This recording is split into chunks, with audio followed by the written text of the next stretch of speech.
Orion's Belt, and The Makeshift Sun. He is known also for his 3-volume anthology of Filipino poetry in English from 1905 to the 1990s. I know some of you have read this in some anthologies required for school. Man of Earth, 1989, A Native Clearing, 1993, and The Habit of Shores, 1999. And a 6-volume anthology of Filipino short stories in English from 1956 to 2008. Upon Our Own Ground, Underground Spirit, and Horde of Thunder. He obtained his PhD in English at the University of Chicago in 1970 and continues to teach at UP, where he has served as Secretary of the University, Vice President for Academic Affairs, and Director of the UP Creative Writing Center now in Institute. His latest work is The Achieve of Mastery, the sequel anthology to Habit of Shores, which the UP Press will launch this year. All right. So, let's clap our hands and call University Professor Henry H. Abad.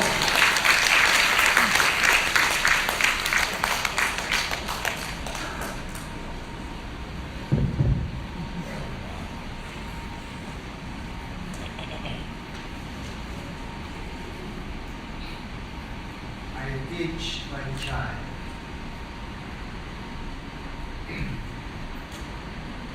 I teach my child to survive. I begin with our words, the simple words first and last.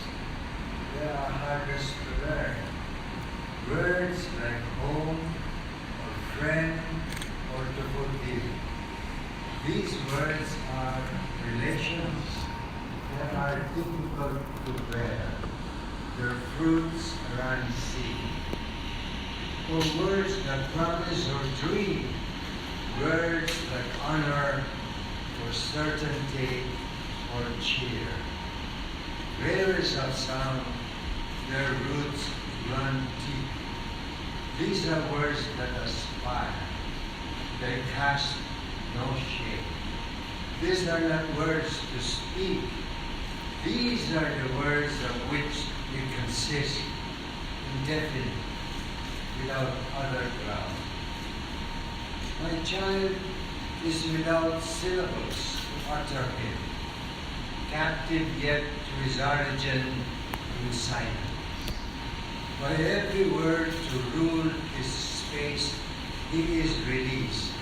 He is shaped by his speech.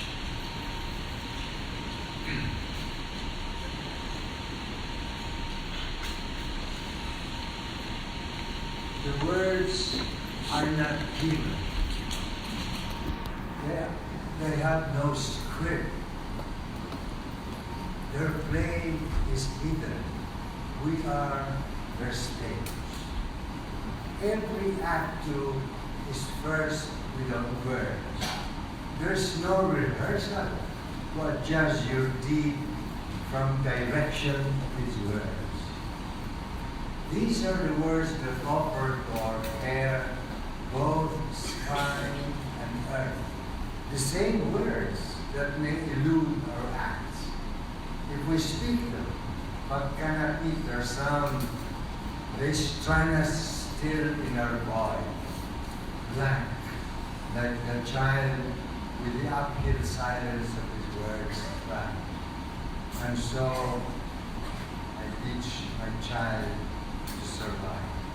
I begin with our words, the simple words first, the last.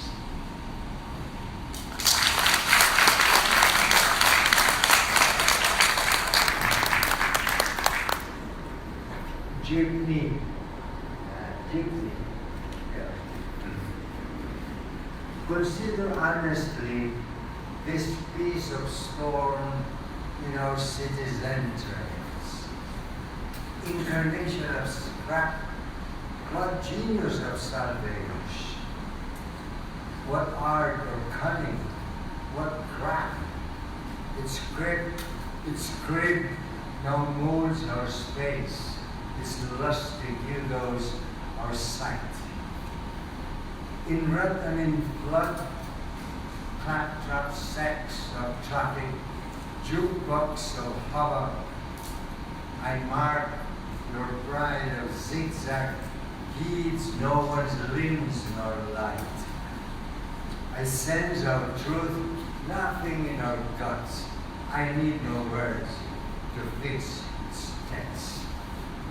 This humdrum finish in our street is no enigma. It is the lesson of history sweating in a tight corner. Its breakdowns and survivals compose our book of Revelation. It may be the presumptive engine of our last mythology.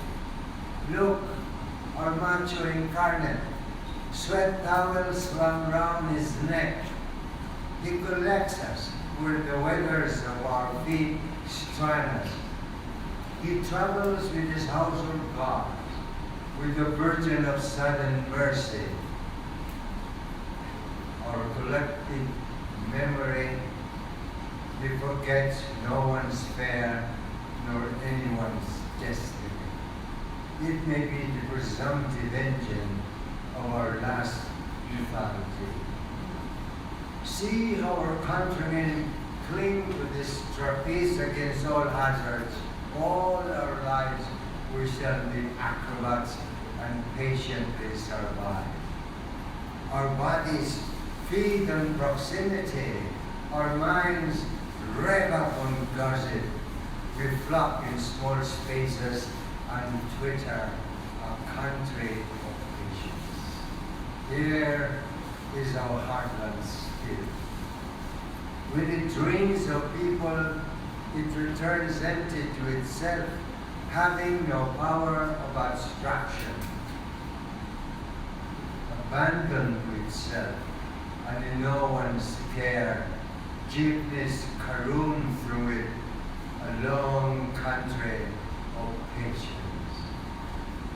Nights I lie awake, I hear a far-off tectonic rumble.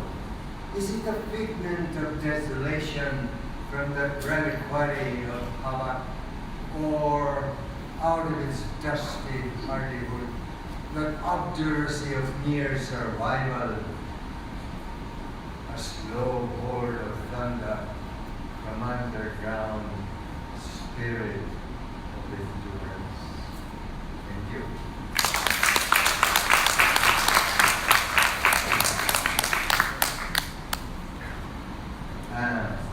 Where no words break after EDSA 1. Where no words break, I thirst no longer for truth. I'm very still, at peace. Time was, the truth was future perfect, but I no longer seek.